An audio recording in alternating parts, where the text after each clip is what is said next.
Because the breadcrumbs after university lead you towards, a steady job, a wife, truck, house, all that, kids.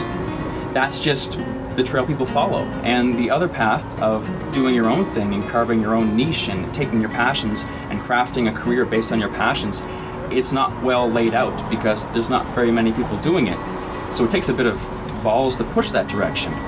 But once you start going down that path and you get some eyes looking at you and you get one person saying, oh, you inspire me, then you start to realize that maybe I can do this as a living. And then once you have that little tantalizing piece of maybe I can live the life I want to live, then there's no going back. The world's a crazy place.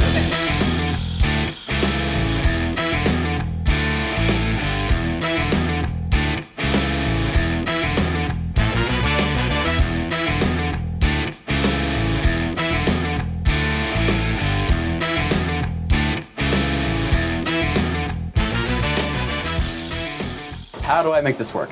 By making some sacrifices for sure. I wish this lifestyle had an instruction book because it is difficult at times.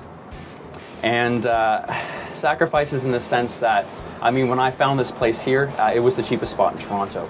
And I have to do that because right now I have to invest a lot of time into learning the skill set I need.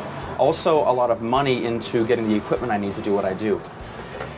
So my place now, it's pretty crappy, I have to say. Like I said, cheapest spot in Toronto. There are some roommates, some are 2-legged, some are 4, some are 6-legged. But you know what, if I hadn't traveled perpetually for years before this, I wouldn't be able to handle a place like this. So I'm very comfortable being uncomfortable, and that comes with travel. And knowing that a situation like this, like me living in a crap hole for a couple months so I can make my dreams come true, isn't a big deal. I've stayed in places worse than this place for longer. Right? And I made it work. I know it's fine.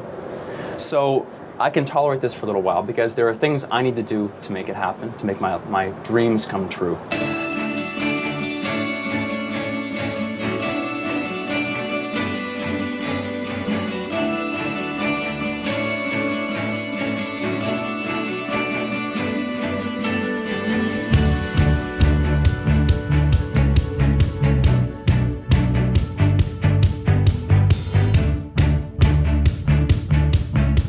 My first trip ever was to, if you come in closer right here, there's this blue dot. It's actually covering where I was. There's 4 islands there, see that? The second one down is where I spent 2 months volunteering. So in the middle of nowhere. It was beautiful and incredible experience that you live on a beach. There's some good parts and some bad parts living on a beach. Sandflies are bad, sunsets are great, but that trip changed my life.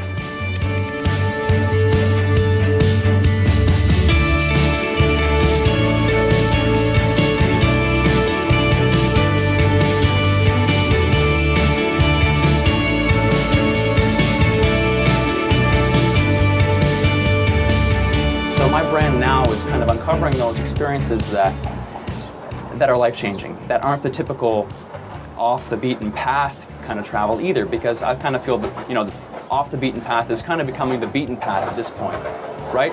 So I'm trying to go way off and discover things that even if you type in off the beaten path onto Google, you're not even going to find it. Like things that no one's covered before, because that's the true off the beaten path. It's things that you can't find out how to do because no one really does them. So like getting tattoos from Buddhist monks where they, use snake venom and fluids from dead bodies, or sleeping on the Great Wall of China, or things like that really are amazing. And trying to focus on those things. And that's what happened to me, is that I saw that if I worked hard enough, I could maybe make what I love a job. And after that clicked, I was like, I can't go back.